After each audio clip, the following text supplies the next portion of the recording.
Okay, not sure whether you've seen my first video, but that was all about getting into the point of getting the cam cover off and what you had to do. I have got the cam cover off now, and I have checked all my valve clearances. They're all in spec.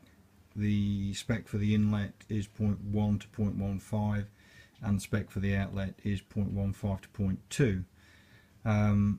I'm happier with the outlet, or the exhaust rather, I should say, rather than the outlet, but I'm happier with the exhaust.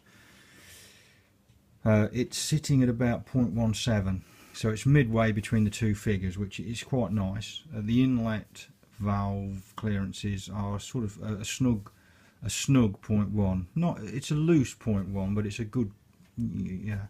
I would have been happier if I could have got a midway figure between the 0.1 and the 0.15 figure, but it is what it is. It's in spec, so I think I shall leave them as they are. Interesting point. The manual, I've got the Triumph manual because Haynes don't do one. The Triumph manual says that you obviously take spark plugs out because you won't be able to turn it over with them in. I would suggest there'd be too much compression. So you take spark plugs out, and all I've done with mine at the moment is I've just loosened them and left them in there just in case anything should drop down there. So they're all loose. You put it in high gear and you rotate the engine using the back wheel. Yes, you can do that, but the difficulty I found was you can't really see where the cam lobes are when you're trying to deal with it from the back wheel. So what I decided to do was I've just dropped the final drive cover off here, and with a 16mm socket I'm turning the engine over like that, and that works quite well. You're right where you need to be, you can see where the cam lobes are, and so it made it easier. Second interesting point is that on the exhaust cam there are two decompressors on both of the outer valves. So that's these items here, and so what you've got to do here is this pin here.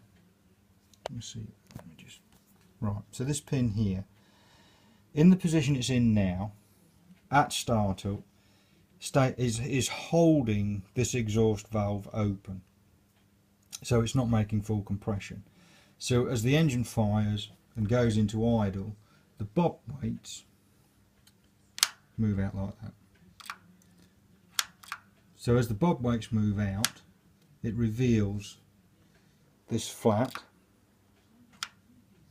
and that flat has to be in that position when you rotate this cam to enable you to get the right reading between that cam and the cam follower.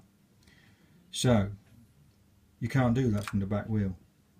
You either have to have a mate here, or you've got to do what I did and operate it from the pulley. So yeah, it's just a point, interesting point really, but it's just a point to be aware of. You do have to do that to take a reading of both the outside exhaust cams. I'm done here. I'm not going to get this back together today. I will, if I find anything else relevant, interesting whilst I'm fiddling about putting it back together, I'll make another video. I'll probably put another video together once I've got it finally back together, just to let you know how that went.